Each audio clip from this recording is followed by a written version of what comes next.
दोस्तों, आइलैंड शब्द सुनकर आपके मन में क्या तस्वीर बनती है? चारों तरफ चमचमाता नीला पानी, सफेद रेत और ताड़ के पेड़, है ना? लेकिन यार, कुछ आइलैंड्स में तो कमाल के फीचर्स हैं कि पूरी दुनिया घूमे हुए लोग भी यहाँ बार बार आना चाहते हैं। यहाँ हैरान कर देने वाली क्रिम्सन रंग की लहरें और इंद्रधनुषी रेत से भरे आइलैंड से लेकर दुनिया के सबसे खतरनाक रहस्य को छुपाए हुए एक छोटा सा आइलैंड भी है। तो चलते हैं दुनिया के सबसे अजीबोगरीब आइलैंड्स के टूर पर, जिनको देखकर आपको यकीन नहीं होगा कि ये वाकई हैं। Balls pyramid. फ्रेंड्स, ऑस्ट्रेलिया के पूर्वी तट से 370 मील से थोड़ा सा दूर प्रशांत महासागर से बाहर निकलता हुआ ये खौफनाक टावर किसी विलन के लिए छुपने की एकदम सही जगह की तरह दिखाई देता है।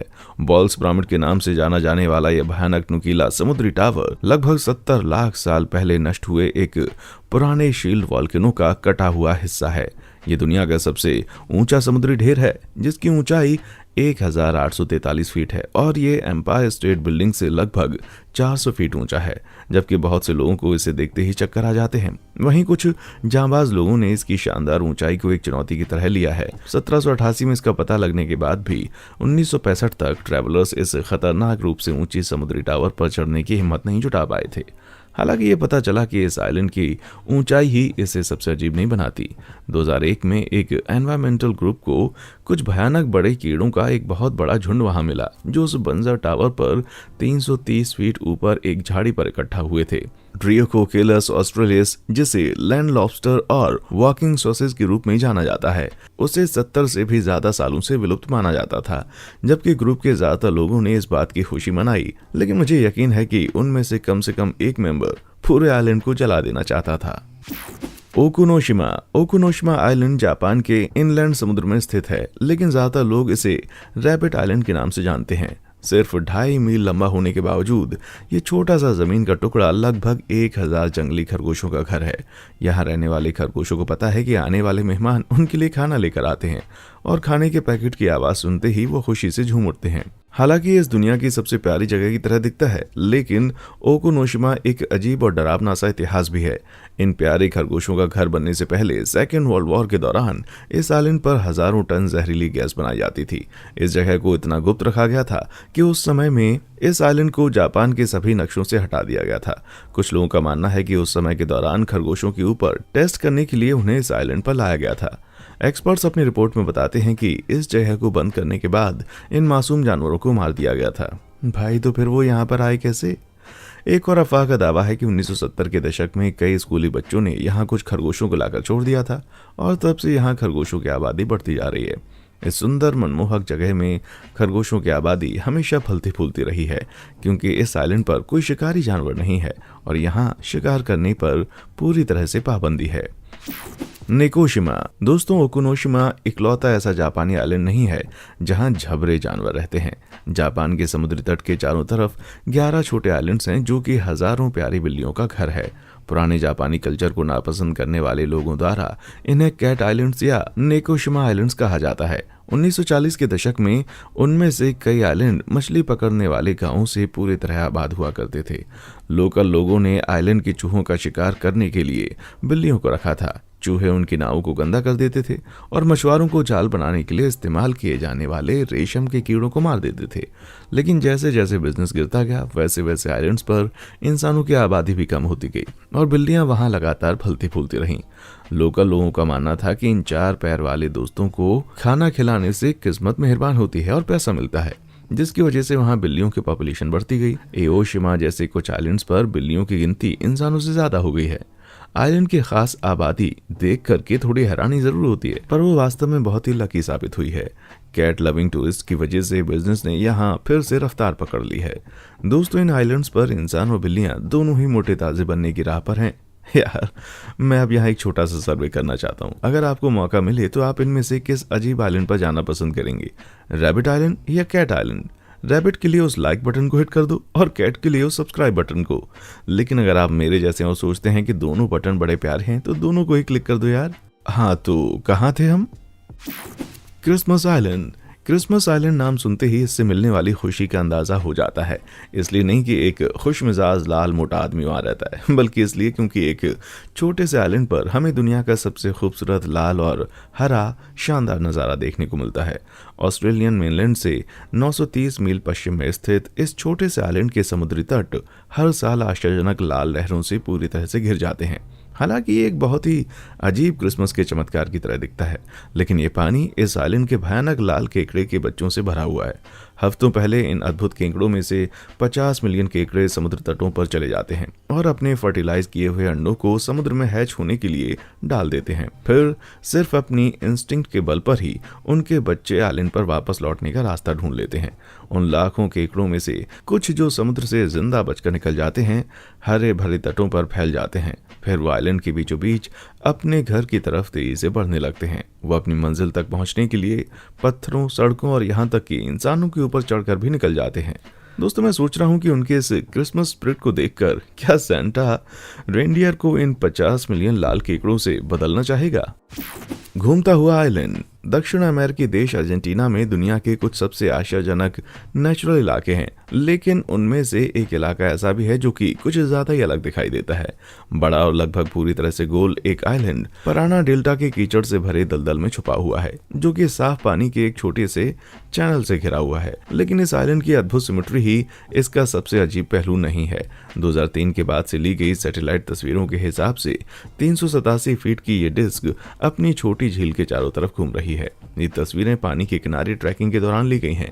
ये आइलैंड हर एक दिन अपनी पोजीशन बदल रहा था, जैसे कि ये किसी पैटर्न को फॉलो कर रहा हो। कई साइंटिस्ट ने मान लिया कि ये सिर्फ कुछ लोगों के खुरापाती दिमाग की बनाई हुई एक कहानी थी, लेकिन जब उन्होंने उस एरिया की खोजबीन की तो उन्हें इंसानों द्वारा की गई किसी छेड़छाड़ का वहां कोई सबूत नहीं मिला।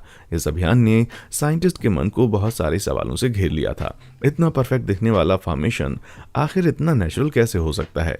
जब साइंटिस्ट अपना सिर खुजा रहे थे, तब सोसाइटी के कुछ एक्सेंट्रिक मेंबर्स ने दावा किया कि ये किसी एलियन यूएफओ अड्डे का एक सीक्रेट एंट्री डोर हो सकता है।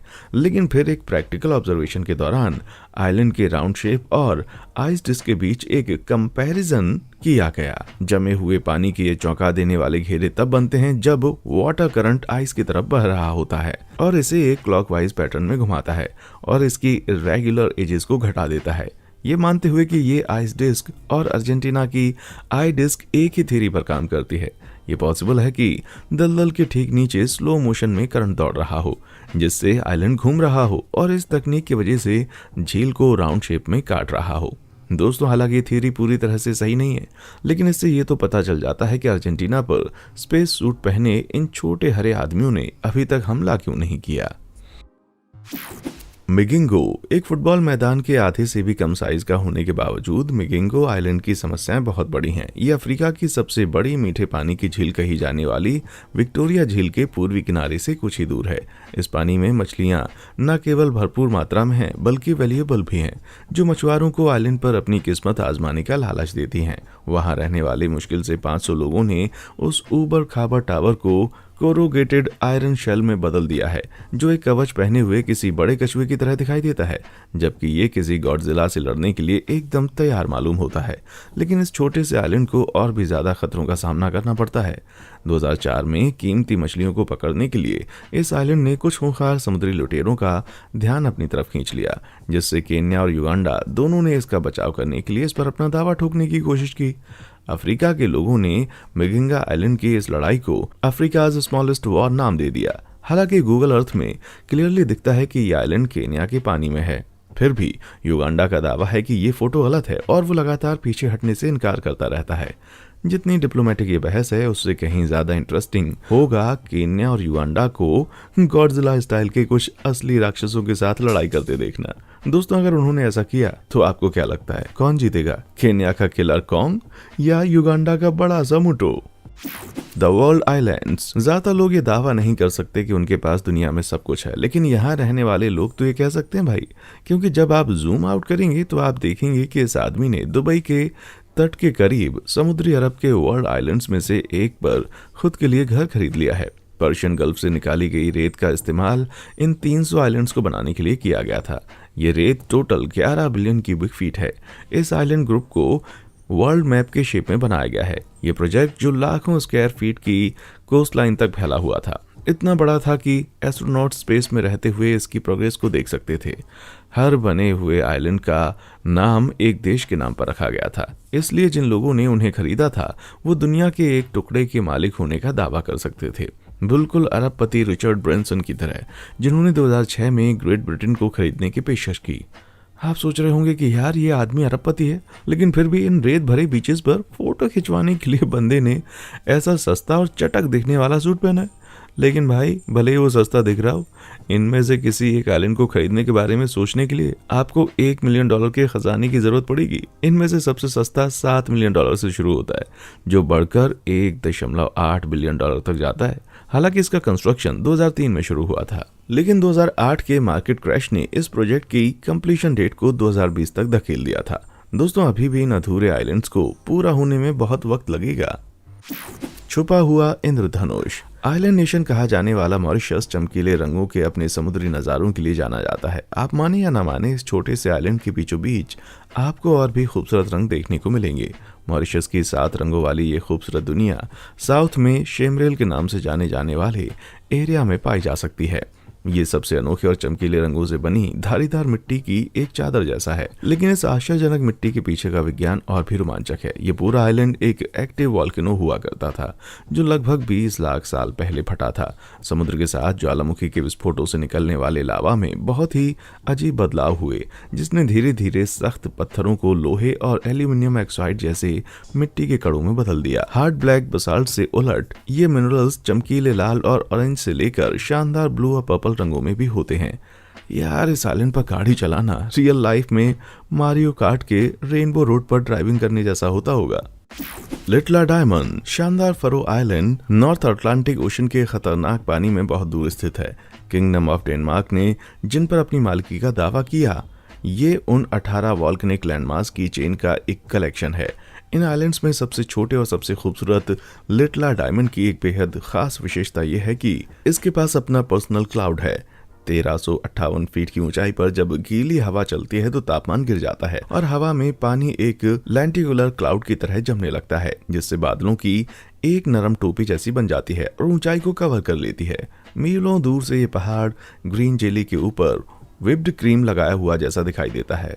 शांत समय बिताने के लिए एक अच्छी जगह लगती है, लेकिन इस आइलैंड की लंबाई सिर्फ 1 स्क्वायर माइल है और यहाँ कोई नहीं रहता। सिर्फ इसलिए नहीं कि नॉर्थ अटलांटिक में मौसम का मिजाज बहुत ही सर्द है, बल्कि इसलिए क्योंकि ये आइलैंड भयानक रूप से ऊंचे तटों से घिरा हुआ है, जिसे पार करने के लिए बहुत ज्यादा स्किल की जरूरत होती है।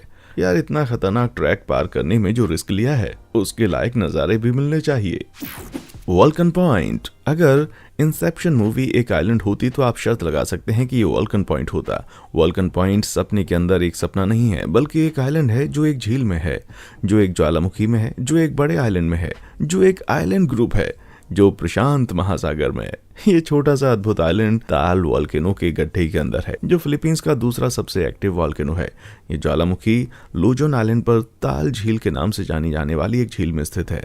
लुजोन फिलीपींस के उन 7100 आइलैंड्स में से एक है, जो वियतनाम और चीन के तट से लगभग 500 मील की दूरी पर स्थित है। ये वाकई बहुत बड़ा है, लेकिन अगर आप जूम इन करेंगे तो आप देखेंगे कि कुछ मिसिंग है। इस गड्ढे के बीच में जो झील थी वो कहाँ गायब हो गई? ताल ज्वालामुखी जनवरी 2020 में फट गया था, जैसा कि आपने हाल ही में खबरों में देखा होगा। इस विस्फोट ने आसपास की चीजों को ज्वालामुखी की राख के कई फीट नीचे दबा दिया। विस्फोट की गर्मी ने झील में पानी की एक एक बूंद को सुखा दिया। इतनी तबाही के बावजूद वॉल्कन पॉइंट चमत्कारिक रूप से बच गया। एक्सपर्ट्स का मानना है कि कुछ ही सालों में बारिश के पानी से झील फिर भर जाएगी। यार, अफसोस की बात है कि अभी के लिए ये एक सपने के बजाय एक भयानक सच्चाई जैसा है। सेबल आइलैंड। अगर आप नोवा स्कोटिया के कैनेडियन तटों से 180 मील दूर ओशंस को स्कैन करने की कोशिश करेंगे तो आप लहरों के बीच में एक बड़ा रहस्यमयी सांप रेंगता हुआ देखेंगे। भाई, मुझे तो उस मछुआरे से कोई जलन नहीं होगी जो उस जानवर को पानी से बाहर निकालने की कोशिश करेगा, क्योंकि वो लगभग 26 मील लंबा है और सिर्फ 1 मील चौड़ा है। शुक्र है वो बच गए, क्योंकि ये एक सांप नहीं है। सेबल आइलैंड हवा से बिखरी हुई एक रेत की पट्टी की तरह है, जो कि अलग थलग है और वहां कोई नहीं रहता। ये कोस्ट लाइन के पहाड़ की चोटी पर बना हुआ है, जिसे 15,000 साल पहले एक ग्लेशियर ने काट दिया था। तब से पहाड़ पर रेत जमा हो गई थी जो इसे पानी से ऊपर उठाती है, जिसकी वजह से यहाँ घास के साथ साथ एक पाइन ट्री भी उग आया है। कोस्ट लाइन से इतनी दूर ऐसे मुश्किल कंडीशंस में बहुत कम चीजें पनप सकती हैं। इसके तटों पर 500 जंगली घोड़ों की आबादी है, जो एक चौंका देने वाली बात है। लेकिन घोड़े समंदर में पहुंचे कैसे? जहां तक मेरी जानकारी है, घोड़ों के पंख तो नहीं होते। हालांकि इन घोड़ों में मछली जैसी कोई विशेषता भी नहीं है, लेकिन उनका इस आइलैंड पर होना अभी भी एक रहस्य बना हुआ है। कुछ का मानना है कि वो कई सदियों पहले एक जहाज के मलबे के साथ यहाँ पर आए थे। दूसरों का मानना है कि उन्हें कनाडा के डिपोर्टेशन के दौरान चोरी कर लिया गया था और एक घास के मैदान में छोड़ दिया गया था, जहाँ उन्हें कोई ढूंढ ना सके। भाई, इससे कोई फर्क नहीं पड़ता कि वो यहाँ पर पहुंचे कैसे। उन्होंने तो जमीन के इस बंजर टुकड़े को घोड़ों के रहने वाली एक शानदार जगह में बदल दिया। जोन स्वातनेत लेक नॉर्वे के एक बड़े से देश के सेंटर में एक छोटी अजीब विशेषता वाली एक बड़ी सी झील है। ट्रोनोया का ये गुंबद जैसा आइलैंड इसके उत्तरी किनारे से ऐसा दिखता है जैसे एक ब्राइट ग्रीन सॉकर बॉल को किक मारकर पानी में फेंक दिया गया हो। ये छोटा सा दिखने वाला आइलैंड लिंकन मेमोरियल बिल्डिंग जितना चौड़ा है और इसकी लंबाई 200 फीट से कम है। इस आइलैंड का शेप या साइज नहीं, बल्कि इसकी लोकेशन इसको अलग बनाती है। ये 5 मील लंबी एक बड़ी सी झील के सबसे उत्तरी भाग में स्थित है। एक अच्छे एंगल से ली गई फोटो इस हरे भरे आइलैंड को पूरी दुनिया की सबसे सुनसान जगह की तरह बना सकती है। पूरी तरह से कोहरे और शांत पानी से घिरा ये सुनसान आइलैंड एक इंट्रोवर्ट के लिए ड्रीम वेकेशन की तरह है और एक्सट्रोवर्ट के लिए नरक में बिताई गई छुट्टियों जैसा। दोस्तों, आपको क्या लगता है कि आप कब तक यहाँ के लिए रह पाएंगे? Underground island. जबकि ज्यादातर आइलैंड्स झीलों और महासागरों में पाए जाते हैं, वहीं एक ऐसा अंडरग्राउंड आइलैंड भी है जो उन सब पर भारी है। सलीना तुर्दा का ये शानदार आइलैंड एक बड़ी और सुनसान नमक की खदान के बीचों बीच में जमीन से लगभग 4 फीट नीचे है। चमकदार रोशनी वाला ये अंडरग्राउंड अट्रैक्शन दुनिया के सबसे बड़े नमक खदान के म्यूजियम का एक हिस्सा है। 1271 में बना था ये और इसे पूरी तरह से हाथ से खोदकर बनाया गया था। 660 सालों से भी ज्यादा समय तक इस बड़ी सी गुफा को सिर्फ हाथों के जोर से और कुल्हाड़ी का इस्तेमाल करके बनाया गया था। इसमें एक छोटी सी अंडरग्राउंड झील भी है जो इसके बीच में एक छोटे से शानदार ढंग से सजाए गए आइलैंड के चारों तरफ घूमती है।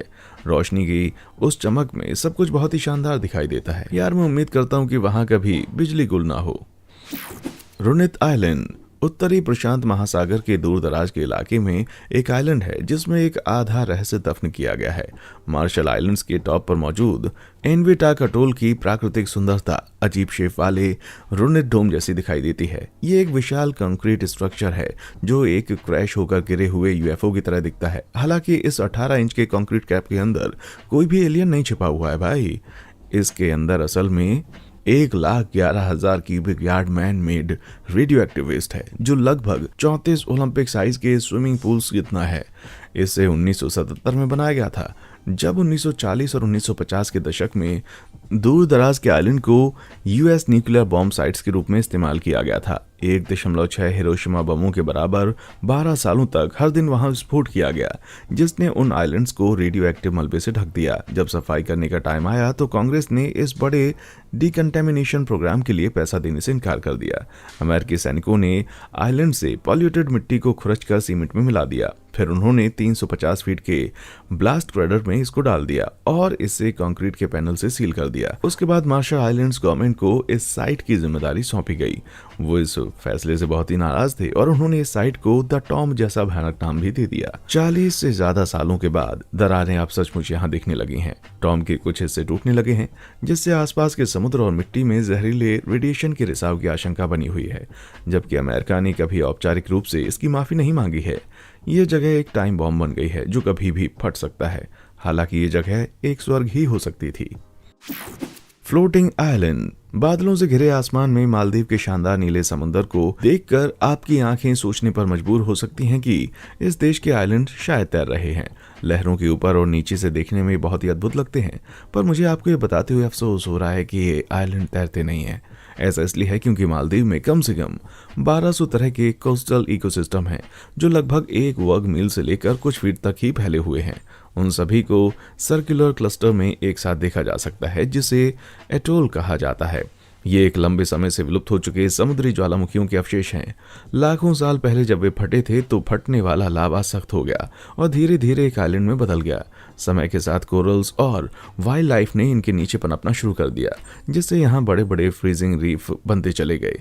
जैसे जैसे कोरल्स फलते फूलते रहे, ज्वालामुखी समुद्र के बढ़े हुए स्तर के नीचे डूबने लगे, जिससे समुद्री जीवन में रुकावट पैदा होने लगी। कोरल्स बढ़ते रहे और फाइनली टूटकर रेत में बदल गए, और कुछ तो इतने बड़े हो गए कि समुद्री जीव इन पर फलने फूलने लगे। दोस्तों, वो तैर तो नहीं सकते, लेकिन वो ऊपर जरूर उठ गए हैं। Big Dong Island. Fijian island पर ऐसा कोई भी घुमावदार और चौड़ा समुद्र तट या साफ पानी नहीं है जो इसके डर्टी सीक्रेट को छुपा सके।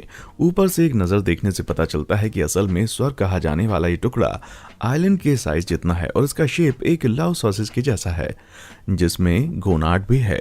42 एकड़ के इस अजीब से शेप के आइलैंड को वानुआलेवु के उत्तरी तट से दूर फिजियन आइलैंड से बाहर निकलते हुए देखा जा सकता है। इस आइलैंड पर कई एक्सोटिक पेड़, फूल और जानवर भी हैं। इसके पूरे आउटर डायमीटर को 87 लग्जरी रियल स्टेट लॉट्स में बांटा गया है। स्वर्ग जैसे सी फेसिंग इन प्लॉट्स की कीमत $75,000 से $1.25 तक है। दोस्तों, मैं तो कहूंगा कि शानदार नज़ारों के बदले इन खरीदारों का पूरा पैसा वसूल है। गायोला आइलैंड। नेपल्स के तट से दूर पहली नजर में गायोला आइलैंड को देखकर ऐसा लगता है जैसे इसे सीधे सल्वाडोर डाली के पेंटिंग से निकाला गया हो। ये दो छोटे इटालियन आइलैंड्स एक पतले पत्थर के आर्च से जुड़े हुए हैं जो एक कसी हुई रस्सी जितना मजबूत लगता है, लेकिन ये अजीब सा पुल ही उनकी इकलौती खासियत नहीं है। इसका अतीत दुर्भाग्य से भरा हुआ है। इसकी चोटी पर बनी अद्भुत दिखने वाली यह हवेली लंबे समय से वीरान पड़ी है। इसकी बदनामी की कहानी 20वीं शताब्दी के आसपास शुरू होती है, जबकि उसके मालिक हांस ब्रॉन नाम के एक स्विस आदमी की बेरहमी से हत्या कर दी गई थी और उसकी लाश को एक पुराने कार्पेट में लिपटा हुआ पाया गया था। दुख की बात यह है कि कुछ ही समय बाद उसकी पत्नी की मौत भी समुद्र में डूबने से हो गई थी। इसके अगले मालिक ओटो ग्रुनबैक नाम के एक जर्मन आदमी की आइलैंड पर रहने के दौरान अचानक दिल का दौरा पड़ने से मौत हो गई। उसके अगले मालिक राइटर मॉरिस ईव संडोज ने पागल होने के बाद एक स्विस मेंटल हॉस्पिटल में अपनी जान ले ली। पर यह मुसीबत यहीं नहीं रुकी। इसने अपने बाद के मालिकों को दिवालिया कर दिया और उनके कई रिश्तेदारों की समय से पहले मौत हो गई। इनमें सबसे फेमस थे oil tycoon John Paul Getty. एक भयानक घटना तब हुई जब उनके सबसे छोटे पोते का कैलाब्रियन माफिया ने अपहरण कर लिया था। बच्चे के कान को काटकर और उसे भेजकर उन्होंने जॉन को $3 मिलियन की फिरौती देने के लिए मजबूर किया था। इस आइलैंड को आखिरी बार 1978 में खरीदा गया था और तब से कोई भी इस पर नहीं गया है। जाहिर है ये खूबसूरत आइलैंड नहीं चाहता कि कोई भी इसे खरीदे। क्या इस भयानक श्राप की वाकई कोई जरूरत थी? भाई, मुझे यकीन है कि सिर्फ एक डू नॉट डिस्टर्ब के साइन बोर्ड को लगाने से ही काम हो सकता था। मोनियोरिकी आइलैंड। चाहे आपने मोनियोरिकी आइलैंड के बारे में पहले कभी सुना हो या नहीं, लेकिन चांस है कि आपने इसको देखा है। ये रहस्यमय और वीरान जमीन का टुकड़ा आइलैंड कंट्री के नाम से मशहूर फिजी का एक हिस्सा है। इसका सोर्स एक ज्वालामुखी है और ये 1 मील से भी कम लंबा है और लगभग 2000 फीट चौड़ा है।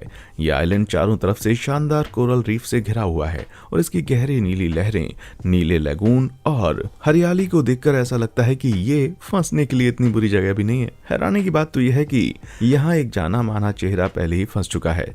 साल 2000 में कास्ट अवे फिल्म की शूटिंग मोनियोरिकी आइलैंड पर ही की गई थी, जिसमें जहाज डूबने से यहाँ फंसे टॉम हैंक्स और विल्सन नाम की बहुत दुखी वॉलीबॉल ने एक्टिंग की थी। फिल्म की अंतर्राष्ट्रीय सफलता से पहले इस आइलैंड को बहुत कम जाना जाता था और इसमें ध्यान आकर्षित करने के लिए कुछ भी खास नहीं था। हालांकि अब इसका अपना कास्ट अवे आइलैंड बीच है जो दुनिया भर से फैंस को अपनी तरफ खींचता है। टॉम हैंक्स के फैंस को नहीं, विल्सन के फैंस को। कौन जानता था कि 16 बार अवार्ड जीतने वाले एक्टर को एक वॉलीबॉल मात दे सकती है। दोस्तों, इनमें से कौन सा आइलैंड आपको सबसे अजीब लगा और इनमें से कहां जाना आप सबसे ज्यादा पसंद करेंगे? मुझे नीचे कमेंट सेक्शन में आकर बताएं। और हाँ, देखने के लिए शुक्रिया।